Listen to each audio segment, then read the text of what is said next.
La plus grande de nos richesses ne se mesure pas en millions. Nous vous faisons découvrir des ovnis pour vous permettre d'en devenir un, vous aussi. Sportifs, entrepreneurs, artistes, ils nous partagent chaque semaine leurs récits de véritables trésors d'informations.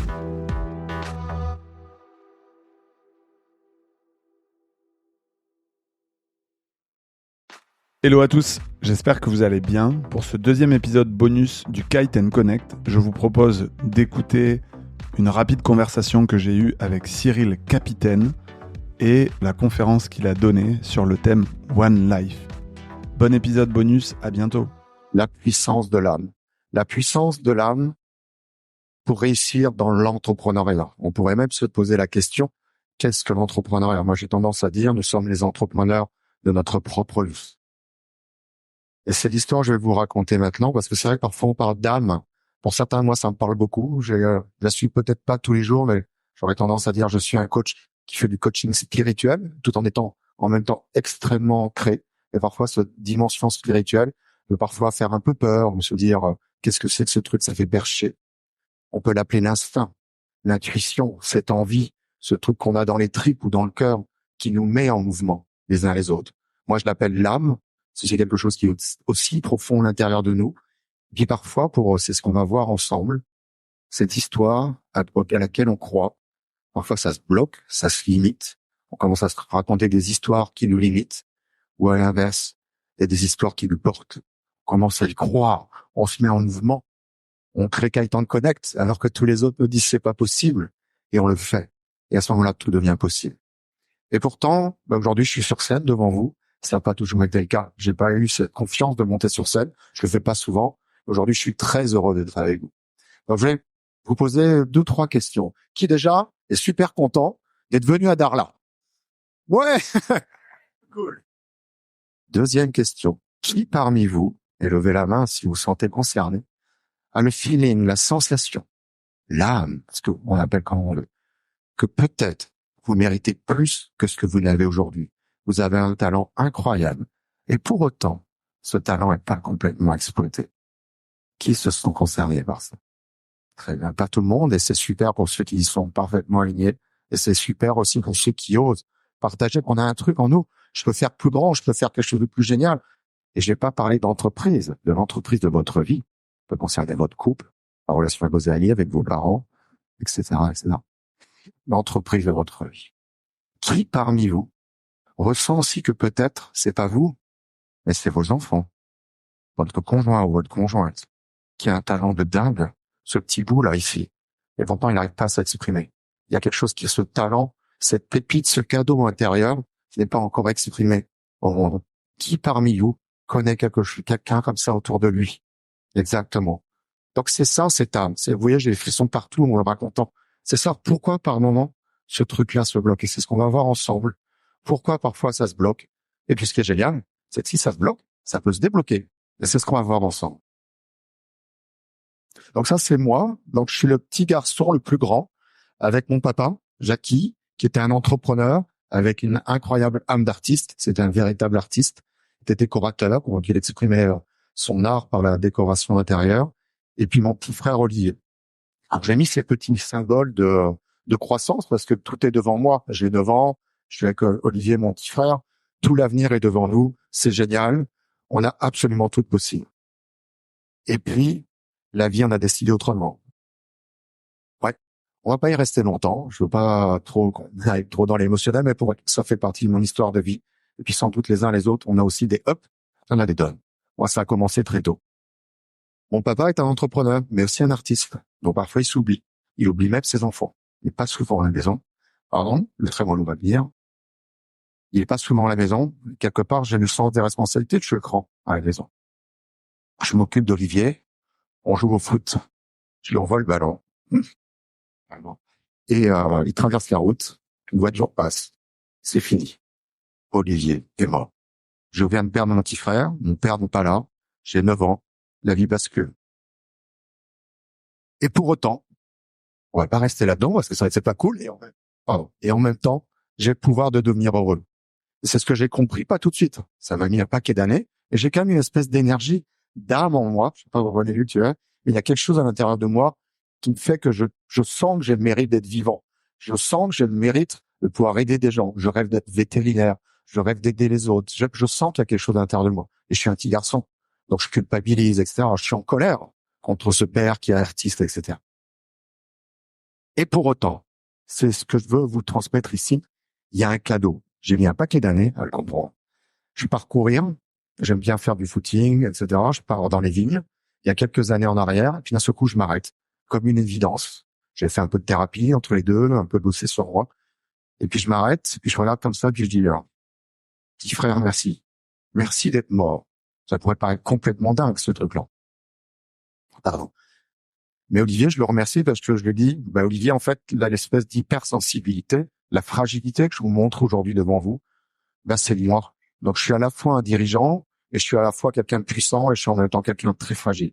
Et je dis à Olivier, merci de m'avoir montré ça. Le prix est cher, c'est sûr. On peut dire, ça coûte cher, ce prix.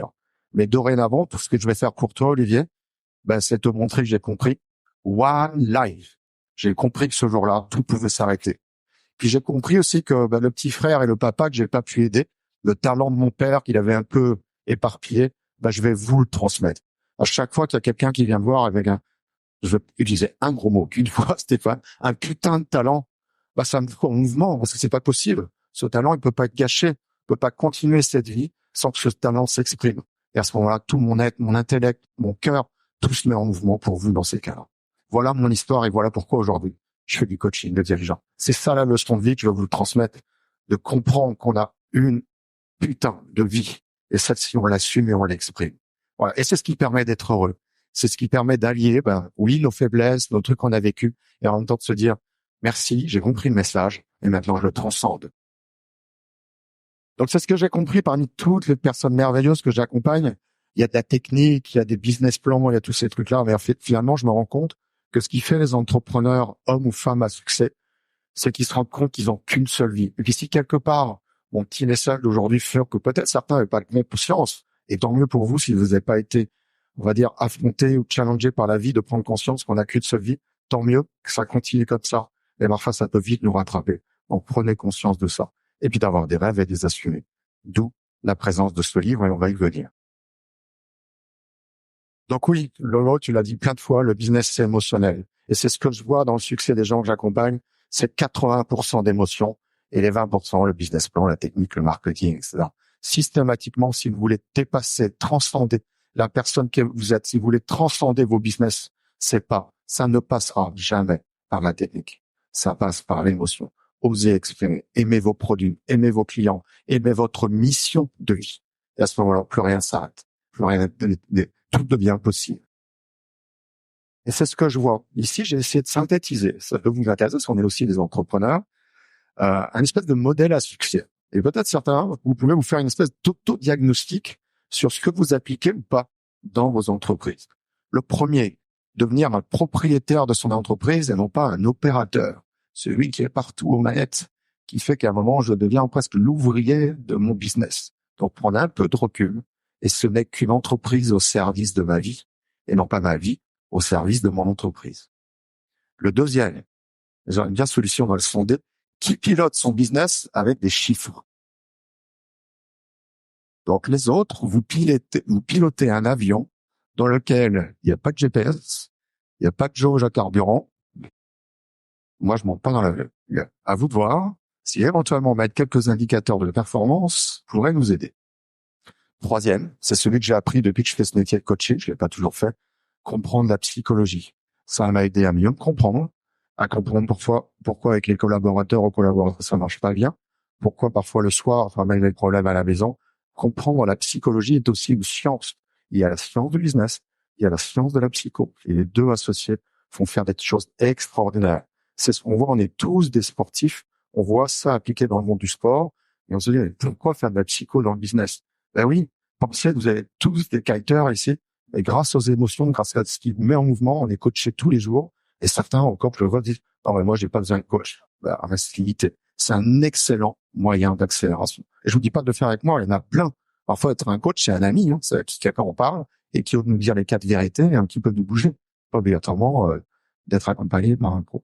Générer l'énergie, avoir de la passion, y croire, croire à sa propre histoire. On l'a vu, c'était l'histoire que nous a racontée hier Stéphane, c'était magnifique. Tu as cru en cette histoire. Tu es monté dans l'avion. Et je pense que tous les jours, tu es vrai. L'action, passage à l'action. Il y a, je crois que c'est hier, j'ai commencé strapless. J'aurais pu regarder tous les tutos du monde sur YouTube pour essayer d'apprendre strapless. Le seul truc, à un moment, j'ai pris mon courage à deux mains, j'ai pris cette satin des planches qui glisse beaucoup, et puis je suis passé à l'action. C'est ça aussi, développer nos business. De temps en temps, on se pose pas de questions, on sent que ça va être super de faire des talks ici, et puis à se dire, après, on n'écoute pas tous ceux qui nous disent, c'est pas possible. Passez à l'action, et vous verrez bien. Et enfin, le dernier, c'est contribuer. S'il y a bien un bras de levier de croissance extraordinaire, c'est celui-ci. Certains le font peut-être, d'autres ils ne le font peut-être pas. Je vais vous expliquer qu'est-ce que ça veut dire pour moi contribuer. Il y a 1 an de ça à peine, j'adore mon métier, j'adore accompagner les personnes, j'adore les aider. Et puis à un moment, je me suis dit, mais je sais pas, j'avais ce sentiment, il me manquait quelque chose. J'étais tout seul à la maison et je cherchais des idées autres. Je me disais, mais pourquoi je fais ça? Je gagne de l'argent, je rends service, je paye des choses à mes enfants, on va en vacances, je viens à Davla. Puis c'était pas assez puissant pour moi. Je cherchais quelque chose qui dépasse ça. Et puis je me suis rappelé d'Olivier, mon petit frère, qui a donné sa vie sans le vouloir. Et je me suis dit, putain, mais j'accompagne les entrepreneurs pour qu'ils atteignent leurs rêves, leurs ambitions. Et puis il y a des petits bonhommes, des petits garçons comme mon petit frère, des petites filles. Peut-être que c'est le cas de gens ici, malheureusement, à la salle, dont leurs enfants, leurs jours sont comptés. C'est-à-dire qu'ils n'auront même pas la chance, comme vous, comme moi, de vivre cette vie d'adulte. Et là, je me suis dit, il faut que je trouve quelqu'un qui fait ça. J'étais sur Internet, tout simplement, et j'ai trouvé l'association des Petits Princes. Et ce jour-là, j'ai pleuré comme un gamin. Et je me suis dit, je change plus rien. À chaque fois que je coach quelqu'un, bing, une partie du chiffre d'affaires part directement à l'association des Petits Princes qui sont là pour réaliser le rêve des enfants. Et ça a tout changé, mon business tour, la façon de me mettre en relation avec ça. Je sais pourquoi je fais ça. Pardon, ça me met le trémolo, mais c'est super important. Donc, ceux qui connaissent pas cette association, je vous invite vraiment à aller voir. C'est un truc extraordinaire. Cette association contribue à réaliser le rêve d'enfant. Allez voir Zidane, allez au match, allez, j'en sais rien, chez Disney, des choses toutes simples. Qui vivre leur rêve, comme nous, on a la chance de le vivre ici. Écoute, il est 8h46. Je dois quitter le Kite & Connect dans 14 minutes, mais je ne pouvais pas ne pas enregistrer avec toi. Cyril Capitaine. La première chose qui m'est venue à l'esprit quand j'ai découvert ton nom de famille, c'est que tu avais un nom un peu prédestiné. Parce que tu fais un super capitaine. En tout cas, quand on te rencontre pour la première fois, on se dit putain, ce mec-là, je serais capable de le suivre, de bosser pour lui. Ouais, j'irais bien au bout du monde avec lui. Et hier, tu nous as fait un talk parce que sur le Kite & Connect, il y a des talks inspirants tous les jours. C'est des talks d'1 quart d'heure. Bon, le tien a duré une demi-heure. T'as un peu dépassé. Est-ce que tu veux bien, pour tous les auditeurs d'OVNI, qui est notre podcast et un peu notre cours de récré avec mes associés, Oui. me dire qui tu es et pourquoi tu es au Kite & Connect et qu'est-ce que tu as essayé de véhiculer à ces 300 personnes que tu as... Qui je suis, à la limite, avant de dire qui je suis, je dirais plutôt ce que je fais. Ouais. Je fais de mon mieux pour être heureux. Voilà mon message, et c'est le message que j'ai essayé humblement de porter hier. Se rappeler que finalement, et ça a été le thème de la conférence hier, One Life. Et c'est le message que j'ai humblement essayé de transmettre aux gens, de se rendre compte que ce temps, il est précieux. On a tous plus ou moins le même. 30 000 jours, c'est ce que dit Mike Horn, c'est ça, hein. Voilà, il parlait de 30 000 jours, mais finalement, on sait aussi que quelque part, parfois, ces 30 000 jours, c'est la mise de départ. Mais finalement, la mise, à un moment, il peut y avoir d'un seul coup une fuite. Ouais, et que... On le sait, on en a parlé hier et sans rentrer dans le détail, je veux pas te remettre les trémolos dans la voix ce matin. On a tous des proches, voire très proches, qui sont amenés à nous quitter et on connaît pas forcément quand ça va nous arriver et ça arrive.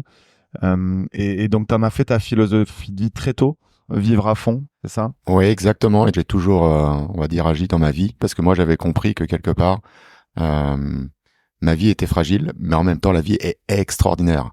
Et quand je perçois le talent chez quelqu'un à l'intérieur de lui, je me dis, mais quel dommage. Et t'essayes de le faire briller, de le Exactement.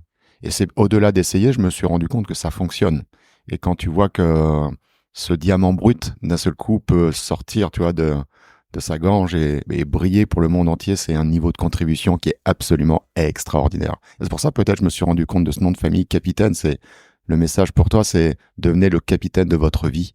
Et parle-moi un peu de ton parcours dans l'industrie. Tu as été à la tête d'un énorme groupe, c'est ça, industriel, Oui, qui t'a amené à beaucoup voyager, à rencontrer des équipes aux quatre coins du monde. Qu'est-ce que ça t'a appris?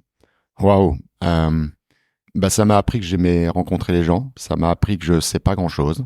Et tu vois le paradoxe où finalement j'ai appris beaucoup de choses, de la technique, des stratégies, des tactiques, ce genre de choses. Mais par contre, où j'ai énormément appris, c'est au contact des personnes que j'ai pu côtoyer. Vous faisiez exactement C'était de l'industrie automobile. industrie Donc automobile. dans le monde Quel type de chiffre d'affaires? Tu peux en parler? bien sûr, les investissements, tu vois, que j'avais à peu près dans les mains, on parle du demi-milliard, 500 millions d'euros, et chaque business unit tourne entre 100 et 150 millions d'euros, et tu as sur le terrain on va dire en moyenne entre 600 et 1000 personnes. Wow. Donc aujourd'hui, pour finir là-dessus, tu coaches des dirigeants. Mhm. Tu coaches combien de dirigeants là actuellement? En moyenne, je dirais en 20 à 25 personnes par an. Voilà, Par c'est mon an. maximum. Parce que quoi, en fait, tu te dis, bon, allez, 220, 250 jours par an où je travaille et je dois consacrer entre 10 et 20 jours à tous ces dirigeants-là, mais des fois, ça peut être une coup de fil d'une demi-heure, des fois, ça peut être 3 heures de réunion. Comment C'est- tu t'organises? Écoute, oui, j'ai un plan de charge, mais je te dirais que j'ai fait l'inverse. J'ai mis en premier le perso avant le pro. C'est souvent mon message, même dans les stratégies de boîte, mettez du perso dans le pro. Donc en fait, j'ai finalement défini les temps où, comme un égoïste altruiste, à quel moment je prends soin de moi, à quel moment je fais du kite, à quel moment je suis avec ma famille. Et ça fait partie de mon planning annuel. Et ensuite, je laisse de la disponibilité pour mes clients et pour le travail. Je me protège en premier. Voilà.